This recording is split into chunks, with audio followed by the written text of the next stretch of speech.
Assalamu alaikum warahmatullahi wabarakatuhu. Good afternoon everyone. நான் Riyasa ரனீஸ் diploma in psychology படிச்சு பண்ணிக்கிறேன். நான் ஒன்றாவது ஒரு கேள்வி கேட்கணும்னு ஆசைப்படுறேன். இங்கே நாங்கள் எல்லாரும் வந்திக்கிறோம். எங்களுக்கு எல்லாருக்கு இடையிலே மீக்கிற உறவு என்ன உறவு சொல்லலுமா? எங்களுக்கு இடையில இருக்கிற உறவுக்கு என்ன பெயர்? நண்பர்கள் என்று சொல்லலும். அதே மாதிரி நாங்க படிக்க கிட்ட எங்களோட லெக்சர்ஸ்க்கு எங்களோட மென்டர்ஸ்க்கும் எங்களுக்கும் இடையிலான உள்ள உறவு அது ஒரு ஆசிரியர் மாணவர் உறவு. அதே மாதிரி ஒவ்வொரு இடத்திலையும் நாங்க எங்களோட வீட்டை எடுத்துக்கொண்டா அதுல பெற்றோர் பிள்ளைகள் உறவு, கணவன் மனைவி உறவு, சகோதரர்கள் சகோதரிகள் என்ற உறவு இருக்கும். அதே மாதிரி ஒரு பாடசாலை எடுத்துக்கொண்டா அதிபர் ஆசிரியர்கள் உறவு, ஆசிரியர்கள் மாணவர்கள் உறவு, மாணவர்கள் மாணவ தலைவர்கள் உறவு அப்படின்னு ஒரு சாப்டர் இருக்கும். அதே மாதிரி நாங்க ஒரு பிசினஸ் சைடு எடுத்தோம்டா முதலாளிக்கும் வாடிக்கையாளர்களுக்குமான உறவு, முதலாளிக்கும் வேலையாட்களுக்கும் இடையிலான உறவு, இப்படி நிறைய உறவுகள் எங்களை சுத்தி இருக்குது. இந்த உறவுகளை நாங்க கட்டி எழுப்பணும். நான் இன்றைக்கு எடுத்துக்கொண்ட தலைப்பு ரெக்கார்ட் பில்டிங். எங்களோட இந்த உறவை, இந்த நல்லுறவை நாங்க எப்படி பேணுறது, அதை எப்படி கட்டி எழுப்புறது என்ற ஏன் நாங்க உறவை கட்டி எழுப்பணும்? அந்த உறவு கட்டி எழுப்புறது ஏன் அவசியம் என்றா, நாங்க நீண்ட காலம் ஒரு வேலையை செயற்படுத்தணும்டா, நாங்க ஒரு வேலைய கூடுதலான காலத்துக்கு கொண்டு போகணும்டா, ஒரு 2 பேருக்கு இடையிலான விடயங்களை பகிர்ந்து கொள்ளணும்டா, ஒரு நம்பிக்கை வரணும்டா. இது எல்லாத்துக்கும் இந்த உறவை பேணுறது முக்கியம். இந்த உறவு பேணணும்டா, நாங்க இந்த நல்ல ஒரு உறவை எங்களுக்கு இடையில வளர்த்து எடுக்கணும்டா. அதுல நாங்க சில விடயங்களை நாங்க கட்டாயம் எங்களுக்கு இடையில கொண்டு வரணும். அதுல ஒன்னாவது, நாங்க ஆக்டிவ் லிசனர்ஸா இருக்கணும்.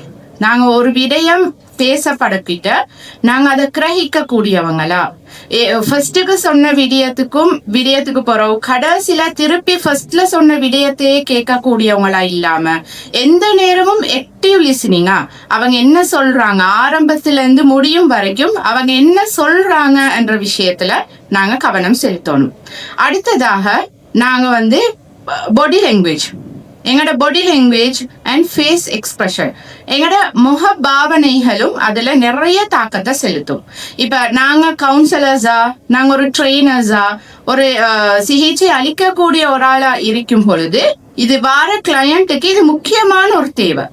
அவங்க சிரிக்க கிட்ட நாங்களும் சிரிக்கிறது, அவங்க கவலைப்படக்கிட்ட நாங்களும் கவலையான ஒரு எக்ஸ்பிரஷனை காட்டுறது, அவங்க விரக்தி அடைய கொள்ள நாங்களும் அந்த எக்ஸ்பிரஷனை அந்த முக பாவனைகளை காட்டுறது அவங்களுக்கு எங்கட மேல இருக்கிற ஒரு நம்பிக்கைய, ஒரு ட்ரஸ்ட உருவாக்கக்கூடியதா இருக்கும். அடுத்ததாக நாங்க கட்டாயம் அந்த எங்களோட உறவு மேம்படணும்டா, நாங்க எங்களுக்கு இடையில ஒரு மிரரிங், அதே மாதிரி நாங்க மிமிக்ரிங், அவங்க செய்யறதே இப்ப ஆரம்பத்துல சொன்ன மாதிரி அந்த அன்புன்ற ஒரு விஷயம் உருவாகிறப்பன்னா மிச்சமே இந்த மிமிக்ரி செய்ய போலத்தான். ஏன்னா நாங்க எப்பயுமே இன்னொரு நாள் செய்யற மாதிரி ஒரு விஷயத்த செய்யக்கூட இவங்களும் என்னையமாய் செய்யறாங்க, இவங்களும் ஏண்டே இடம் அப்படின்னு வரக்கிட்ட அந்த உறவு இன்னும் மேம்படக்கூடியதா இருக்கும். ஒரு பிரசன்டர், அதே மாதிரி ஒரு மீட்டிங் நாங்க அட்டெண்ட் பண்ண போல இந்த உறவு எங்களுக்கு மிச்சம் தேவையா இருக்கு. நாங்க ஒரு தெரியாத ஒரு இடத்துக்கு போறோம், சும்மா போயிட்டு எங்களுக்கு விருப்பமான ஒரு விஷயத்த பேசலுமான்னு கேட்டா ஏலா. நாங்க இங்கே சும்மா இல்லாத விடயங்களை பேசினதுல எந்த பிரயோஜனமும் இல்லை. நாங்க இங்கே பேசக்கொள்ள இங்கே உள்ளவங்களுக்கு ஏற்ற மாதிரி தான் பேசணும். அதே மாதிரி நாங்க ஒரு இடத்துக்கு போறோம்டா, அந்த இடத்துக்கு வார அந்த பார்வையாளர்கள் கேட்க வாரவங்க எப்படியானவங்க, அவங்களோட சூழல் எப்படியானது, அவங்க என்ன சந்தர்ப்பத்துல இருந்துட்டு வராங்க.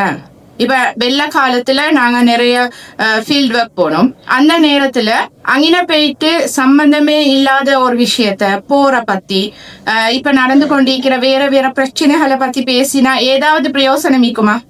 நிச்சயமா ஈக்காது. அதே நேரம் அங்கின நாங்க போக்கிட்ட இவங்க வெள்ளத்தால பாதிக்கப்பட்டிருக்கிறாங்க, அப்ப இவங்களுக்கு என்ன தேவை, அந்த நேரம் பட்ட கஷ்டங்கள் என்ன, இதெல்லாம் தெரிஞ்சுட்டு நாங்க போகிட்ட எங்களோட பிரசன்டேஷன் பிரயோஜனமானதாக இருக்கும். அதே நேரம் நாங்க அவாய்ட் பண்ண வேண்டிய சில விடயங்களும் இந்த ரெப்போர்ட் பில்டிங்ல இருக்கு. அதுல ஒன்னாவது, நாங்க கணக்கில்லாம இருக்கிறது. ஒரு ஆள் பேசக்கிட்டேயா, நாங்க 2 பேர் இருந்தாலும் சரி, முக்கியமாக நாங்க கிளையண்ட் வந்தா அவரு பேசக்கிட்ட அவங்களோட விஷயத்த சொல்லக்கிட்ட நாங்க கட்டாயம் உன்னிப்பா அதை கேட்கக்கூடியவங்களா இருக்கணும். அதை நாங்க கேட்காம தவிர்த்தோம்டா நிச்சயமாக அவங்க எங்களோட மேல இருக்கிற நம்பிக்கை அப்படியே உடைஞ்சு போகும். அதே மாதிரி அவங்கள இன்டராக்ட் பண்ணக்கூடாது. இடையில கேள்வி கேட்கறது, அவங்க ஒரு ஃப்ளோல சொல்லி கொண்டு போக்கிட்டு அவங்க என்ன சொல்ல வாராங்கன்றத விளங்கணும்டா அவங்களோட பூரணமான விடயத்தை நாங்க கேட்கக்கூடியவங்களா இருக்கணும். அப்ப அதுக்கு நாங்க இன்டராக்ட் பண்ணாம இருக்கணும். அடுத்ததாக நாங்க அவங்க சொல்ற விஷயத்த உண்மையா கேட்கணும். சும்மா கேட்கணும்ன்றதுக்காக கேட்காம உண்மையாக அவங்க சொல்ற விஷயத்த நல்லா கிரகிச்சு எடுக்கிட்டதான் அவங்களுக்கு ஒரு நம்பிக்கை எங்கட மேல வரும். இந்த விடயங்களை நாங்க அவாய்ட் பண்ணினோம்டா ஒரு அந்த கிளையண்ட்டுக்கும் எங்களுக்குமான ஒரு உறவை கட்டி எழுப்பி அவங்களுக்கு தேவையான தீர்வு அவங்களுக்கு தேவையான ஒரு ஐடியாவை கொடுக்கக்கூடியதாக இருக்கும். அந்த ரெப்போர்ட் என்று சொல்றது ஒரு ஸ்கில், அது ஒரு டேலண்ட் இல்ல. அதனால நாங்க எங்களுக்கு இடையில இருக்கிற இந்த நல்லுறவுகள் எப்படி கட்டி எழுப்பேலுன்ற விடயத்தை நாங்க கவனத்தில் கொண்டு அந்த விடயத்தை கட்டி எழுப்புறதன் மூலமா கிளையண்டோட சிறந்த முறையில எங்களோட சிகிச்சைகளை அழிச்சு கொண்டு போகலும் என்று கூறி விடைபெறுகிறேன்.